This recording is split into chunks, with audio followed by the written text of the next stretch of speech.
Hello guys, जय गुरु जी। Happy Teej. Teej की हार्दिक शुभकामनाएं आप सभी को। और जैसे कि अभी तो एलिना का बर्थडे चल रहा है, तीज से एक रात पहले। नेक्स्ट डे मैं आउट ऑफ दिल्ली जा रही हूँ, तो इसलिए रात के 12 बजे हमने केक कट कर दिया है। मैं निकलूँगी रात को तो केक कट नहीं हो पाएगा, दिनों नहीं होंगे उस टाइम। फिर फैमिली के मेंबर सारे नहीं होते ना, तो केक कट करने में नहीं अच्छा लगता है।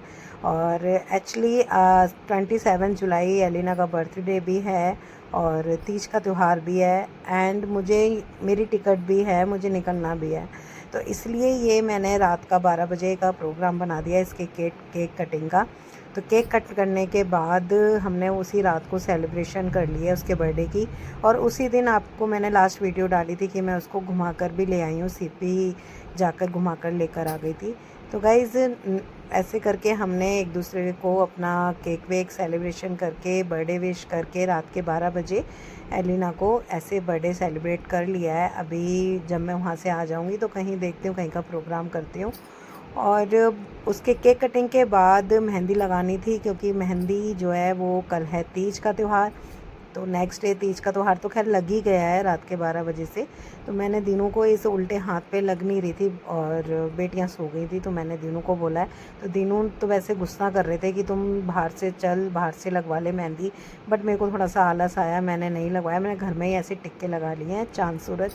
और ये नेक्स्ट डे की वीडियो है गाइज़। मॉर्निंग में सुबह उठी हूँ, मैंने उठने के बाद मैंने अरबी वगैरह आलू एक साथ बॉईल कर लिए थे, और इधर सबसे पहले मैंने चीनी वगैरह डालकर पुए का पेस्ट बना लिया था। पुए, हाँ जी, मीठे पुए, जिनको कुछ लोग क्या सभी ज़्यादातर मीठे गुलगुले भी बोलते हैं। तो उसकी तैयारी भी कर दी थी, वो मैं ज़रूर बनाती हूँ तीज पर। तो हमारी यूपी साइड तो पुए बोलते हैं मीठे। और इधर अरबी बॉयल हो गई थी, उसको छील वील कर मैंने रेडी कर लिया है। और ये मैंने, जैसे मैं हमेशा जिस तरीके से बनाती हूँ चटपटी अरबी की सब्ज़ी, मिर्च वगैरह चॉप करके और ऐसे सूखी सब्ज़ी बना दी है। और एक तरी वाली सब्ज़ी बनाई है, वो है मटर पनीर की। मटर पनीर की सब्ज़ी भी मैंने बनानी स्टार्ट कर दी है। ये भी जल्दी रेडी हो जाती है और मटर पनीर की भी जल्दी रेडी हो जाती है।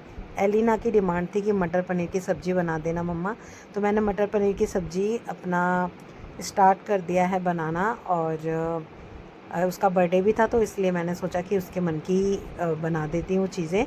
तो त्यौहार की वजह से भी ले लो और वैसे भी बर्थडे का उससे भी ले लो, आज पकवान बन गया है। और एलिना का बर्थडे नाग पंचमी से एक दिन पहले ही जन्म हुआ था उसका, और अभी इस बार भी उसका नाग पंचमी से एक दिन पहले ही जन्मदिन बन रहा है। तो इधर मैंने गाइस कचौड़ियों के लिए आलू की पिट्ठी तैयार कर दी है। हम बनियों में ना इतना सारा खाना बनता है ना, इतनी सारी वैरायटी बनती है। आजकल क्या हो गया ना, मेरे को चटपटा बड़ा बनाने का मन करता है, तो इसलिए मैंने मिर्ची मेरे हाथ से बहुत ज़्यादा डल रही है। ये मैंने कुकर में, देखो गाइस, सब्ज़ी रेडी है। कुकर में एक सीटी में मटर पनीर की सब्ज़ी तैयार हो गई है बिना प्याज के। और इसी तरीके से मैं बनाती हूँ। तो मटर पनीर की सब्ज़ी भी रेडी हो गई, आलू की पिट्ठी रेडी हो गई है, और आटा भी लगा दिया है। और उसके बाद अब पूड़ी कचौड़ी का आटा लगा दिया है। ये सब बनता है, गुलगुले का पेस्ट बना दिया है, मीठे पुए का। ये सब बनाना बहुत ज़रूरी होता है। दो सब्जियों के बिना तो पकवान की थाली ना खाली खाली लगती है। तो हमारे में बनता ही है, दो सब्जियां तो बनेगी बनेगी, एक तरी की एक सूखी। और दिनों बोल रहे थे खीर बनाने के लिए, वो मैंने अवॉइड कर दिया है। और ये आलू की कचौड़ियाँ मैं तल रही हूँ। सब कुछ रेडी हो गया है, मेरा तो फास्ट है, तो मुझे ऐसा कुछ लग भी नहीं रहा है, बिल्कुल भी फील नहीं हो रहा है कि हाँ मैं थक गई हूँ। मैं अच्छे से बना रही हूँ खाना। और आज मैंने वियर की है गाइस साड़ी, क्योंकि त्यौहार पे ना साड़ी ज़्यादा अच्छी लगती है। और कुछ ये सोच के पहन लेती हूँ कि सासू माँ को भी ना अच्छा लगता था कि बहुएं त्यौहार के दिन साड़ी पहने, तो इसलिए मैंने साड़ी वेयर कर ली, और बहुत टाइम से पहनी भी नहीं थी। और कचौड़ियाँ पूड़ियाँ तलने के बाद मैंने अभी थोड़ी थोड़ी निकाल रही हूँ, जिससे कि वो थाली निकल जाए जो मान की निकाली जाती है और जो पूजी जाती है। जैसे गौर बनते हैं हमारे यहाँ तीज के दिन, मिट्टी के बनाए जाते हैं, और इसी थाली से, इसी खाने से उनको पूजा जाता है। फिर वो थाली हम किसी मान को दे देते हैं। जैसे कि मान में आपकी नंद हो सकती हैं, जेठानी हो सकती हैं, सासू माँ हो सकती हैं, भांजी वगैरह, ये सब मान होती हैं, तो इनको थाली बड़ों को दी जाती है। तो ऐसे करके मैंने थोड़ी सी एक बारी में जो मीठे पुए हुए हैं वो मैंने रेडी कर लिए हैं। और इस कलर में मुझे ना, जब तक ये कलर नहीं हो जाता ना मीठे पुए का, तब तक मुझे वो अच्छे नहीं लगते। मुझे ये कलर चाहिए होता है। तो ऐसे करके गाइज़ मैंने थाली तैयार कर ली है, सारी चीज़ें बन गई हैं और मैं पूजा करने के लिए बैठ गई हूँ। श्रृंगार का सामान भी रख दिया है, जो कि श्रृंगार का सामान मनसना, करवा चौथ और तीज का त्यौहार सेम सेम ही होता है। और आज के दिन भी, तीज के दिन भी श्रृंगार का सामान निकाला जाता है। तो ऐसे करके मैंने मिट्टी के गौर गौरे बना के और कोरा कपड़ा पीले रंग का ये चढ़ाकर और इनको मैंने भोग लगा दिया है। तो यही बस पूजा होती है कि इनको पूजा जाता है मिट्टी के गौर गौरी मतलब शिव शंकर एंड पार्वती और शिव शंकर की पूजा करी जाती है। उनको गौरा भी कहा जाता है, गौरी भी कहा जाता है। तो ऐसे करके ये बनाकर और मैं थाली नीचे देने चली गई हूँ अपनी जेठानी को। तो मैंने दीदी को थाली दे दी है। अब इसके बाद मैं बच्चों को खिला दूँगी।